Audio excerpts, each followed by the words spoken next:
thousand faces, sits down at the table,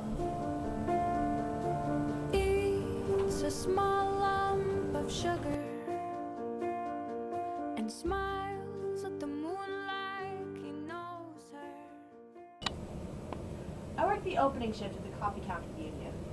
I have to be there at 7:15 to get everything ready to open by 7:30. My roommates don't have class till 11, so I have to be pretty quiet when I get up. A lot of people wouldn't like my job, but I do. I'm an elementary ed major, so I'll be working mornings the rest of my life. Might as well get used to them now. Plus, I can serve everyone coffee.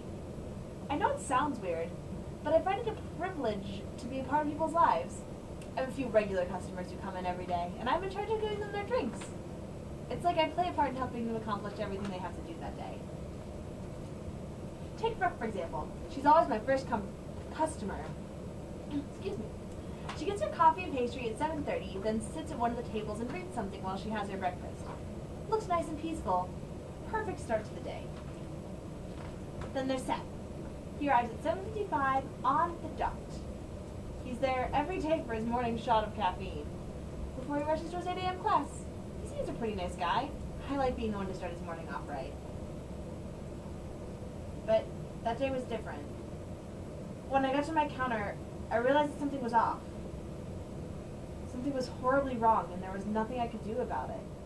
We were completely out of coffee.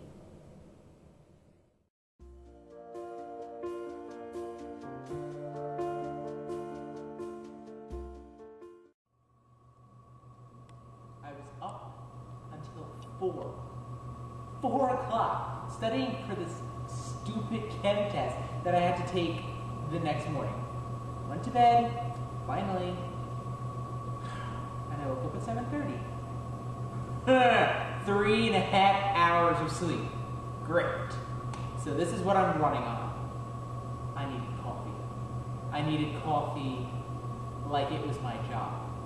So here I am, going to the union, get my coffee, get me some caffeine to wake me the heck up. Black, by the way. And there was a sign, and it said, "Sorry, we are temporarily out of coffee. Sorry for the inconvenience." Are you kidding? Are you kidding?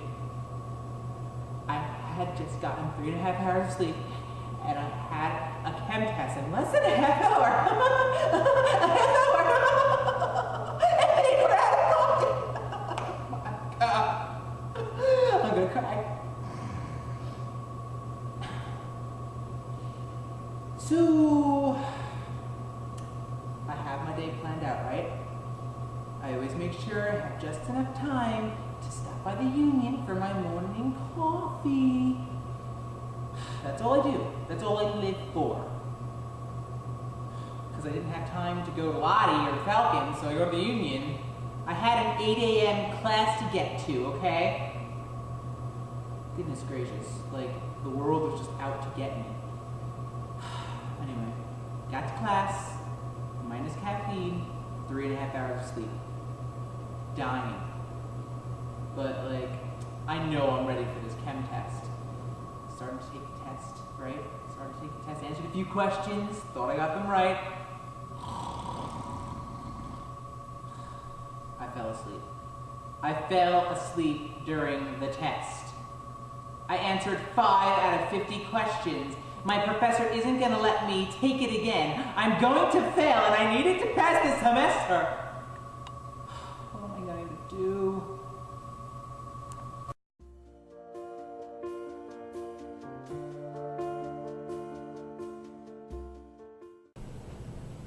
Being a theater major has its pros and cons.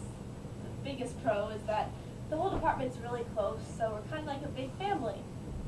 A really dysfunctional family, but a family nonetheless. Which is also kind of the con, because, well, we're a family and the rest of the campus isn't, so we're kind of excluded, outsiders. It's not a big deal. I just kind of feel like we spend all of our time in Climenhaga, so we don't spend any time with anyone else, so Yeah, basically, I'm an outsider. Like I said, I spend most of my time in Clementinga. I eat my meals in Lottie, or when I'm in the Rush, the Falcon. I very rarely go to the Union. But on that day, I got on my Facebook and saw something really odd. About 20 of the statuses on my newsfeed said, OMG, I need coffee, or what the heck, where's the coffee? Or even, no coffee at the Union, FML. I personally don't drink coffee, so I didn't get what the big deal was. But apparently, it was a very big deal to a lot of people. Suddenly, I got an idea. This could be a really great scene to write. I'm a writer as well as a theater major, so I'm kind of always looking for ideas for scenes. So I started interviewing people, trying to get their stories. Most of all, I wanted to know why there was no coffee. Did it get contaminated and someone threw it out? Did somebody not order enough? Did massive amounts of people come in and order coffee the night before, emptying their supply? Who could I make out to be the villain of my scene? Everybody's Facebook reactions were pretty funny. I was pretty sure I could turn this tragedy into an awesome scene.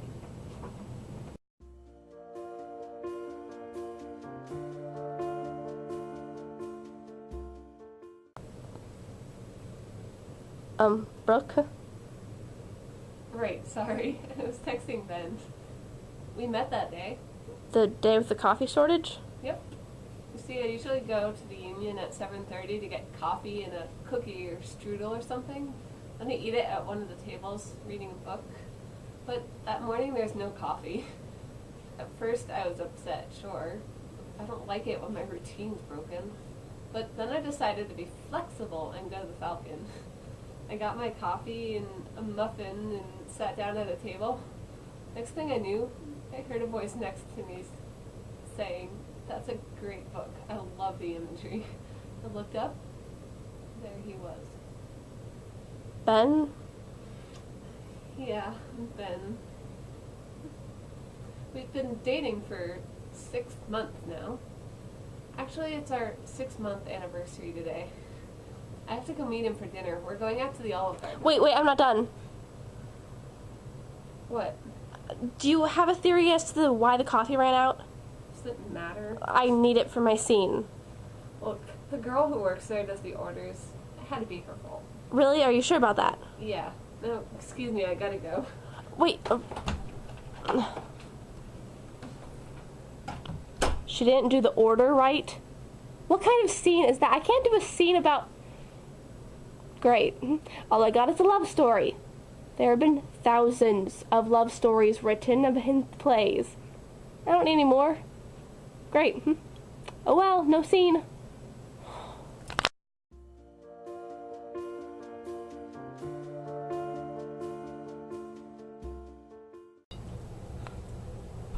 I got fired from my job. They said I didn't fill out the order sheet, but I know I did. It must have gotten lost in the mail or something. It wasn't my fault. They're serving hot cider at the Union now. Everyone's getting that and being all fall festive and cheery about it. They're voluntarily getting something other than coffee. Nobody even notices that it's a different face behind the counter. Shoot. It's time to go to bed. I got a job with catering, and I have my first event at 6 a.m. tomorrow morning. Night.